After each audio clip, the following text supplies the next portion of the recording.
Hey everyone, and welcome to today's Explainer.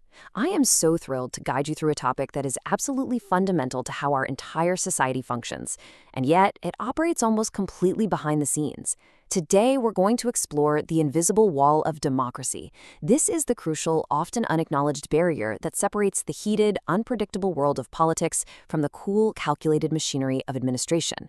When this wall stands strong, society thrives. But when it crumbles, well, the consequences can be genuinely catastrophic. So, let's get started. Okay, let's dive into this and lay out our roadmap for the Explainer.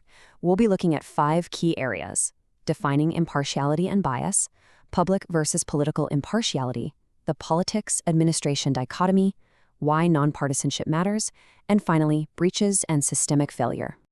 All right, kicking things off with Section 1, defining impartiality and bias. So before we can even begin to unpack the massive, complex rules that govern our government institutions, we actually need to look inward first. We need to understand basic human attitudes. Let's start with a really foundational definition: impartiality. Impartiality is defined as unbiased behavior, where decisions are made strictly on objective criteria.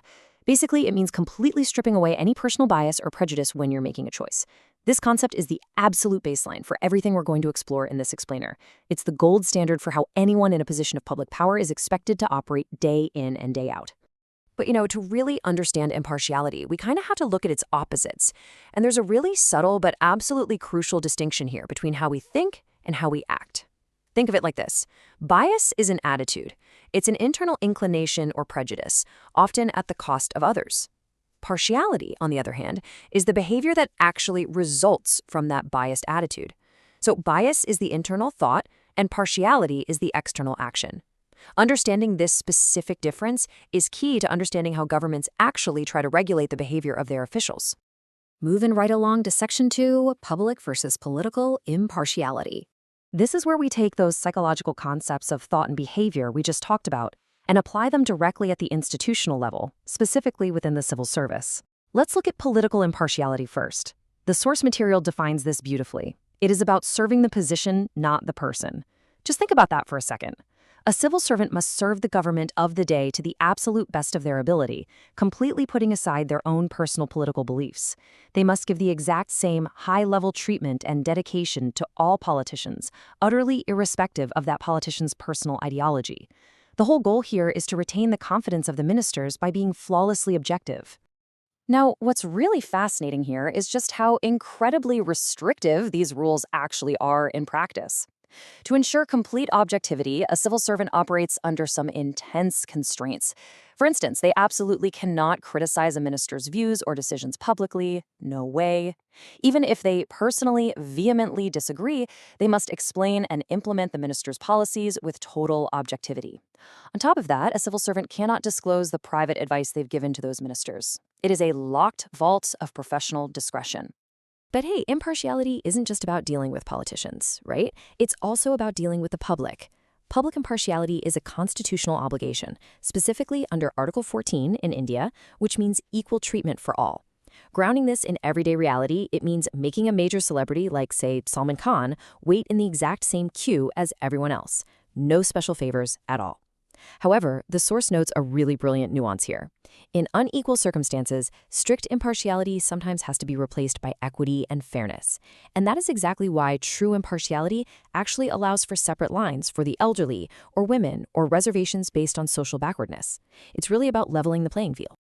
Which brings us to Section 3, the politics-administration dichotomy. Now, this dichotomy, this is the core structural concept of our entire Explainer. It's the strict, completely necessary separation between the people we elect and the people who actually run the machinery of the state.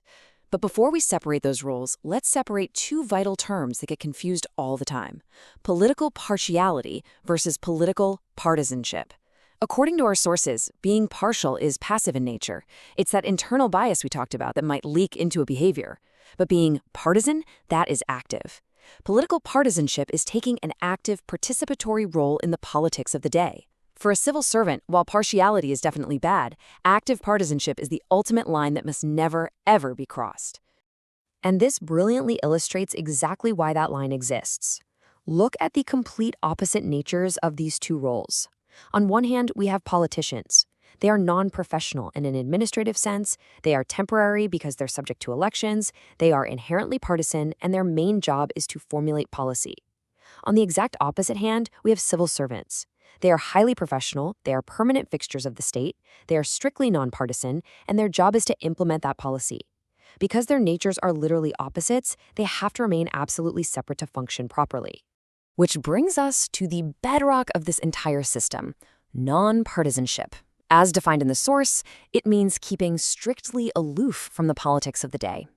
It means that even when the political leadership changes drastically, say from one far end of the political spectrum to the complete opposite end, the civil servant unfailingly offers the exact same high-quality, objective, technical advice.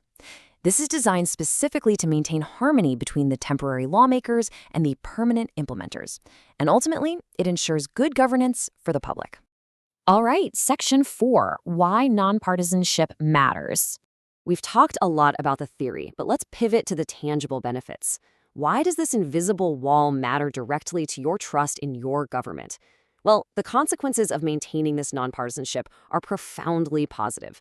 First and foremost, it builds absolute public confidence in the non-political character of the civil service. You, the citizen, know the system is working for you, not a specific political party. Secondly, it ensures that ministers, regardless of their party, have complete trust in the loyalty of their civil servants. And finally, it creates really high morale within the civil service itself. When promotions and transfers are based on merit rather than political favors, you cultivate a highly ethical, credible, and trustworthy work culture. This boundary is so absolutely critical that the government itself formally recognized the need to protect it. Back in 2013, the Ministry of Home Affairs explicitly amended the Code of Conduct for Ministers. It clearly states that ministers must uphold the political impartiality of civil services and absolutely cannot ask civil servants to act in any way that conflicts with their professional duties. It is a formal, written acknowledgement that politicians have got to respect that invisible wall. And it wasn't just the executive branch taking action here. The judiciary stepped in as well. In that very same year, 2013, the Supreme Court issued a major directive to protect bureaucrats from political retaliation. They directed the establishment of civil service boards to manage transfers and promotions completely neutrally. They suggested fixed tenures so officials couldn't just be arbitrarily moved for doing their jobs right, and crucially, they ruled that civil servants should not act on mere verbal orders. This intervention was all about securing the ability of civil servants to remain rigidly, unfailingly impartial. Let's move to Section 5 and see how this builds to breaches and systemic failure.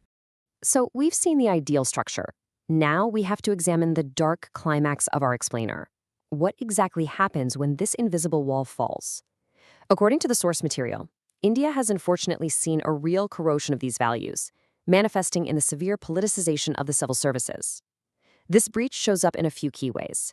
We see the emergence of what the text calls pet civil servants, individuals highly favored by specific ministers. The source also highlights instances of governments choosing bureaucrats strictly along caste lines, citing examples like Kurmi, Yadav, Meena, and Reddy appointments in various states.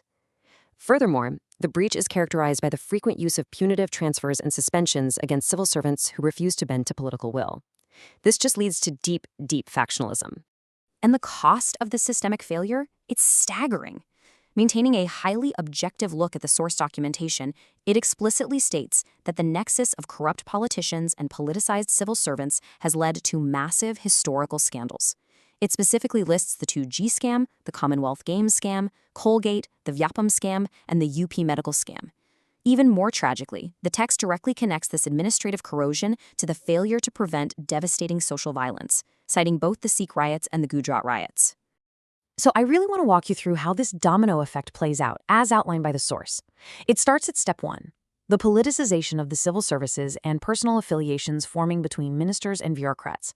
This inevitably leads great into step 2, factionalism, group rivalry, and rampant corruption. Once the system starts serving itself rather than the public, we hit step 3, the complete lack of confidence and the total loss of public trust. And the final step, as starkly laid out by the source material, is anarchy. The ultimate victim of this bureaucratic failure isn't just the institution, it is the daily life, safety, and prosperity of the general public. Which leaves us with this provocative final thought to ponder. We've seen exactly why the invisible wall of the politics administration dichotomy is so essential. But if that wall falls, if politicians and civil servants collude and public trust is entirely lost, Who is really serving the public? I want to thank you all so much for engaging with this incredibly complex and important topic today. Keep questioning, keep learning, and I will see you in the next explainer.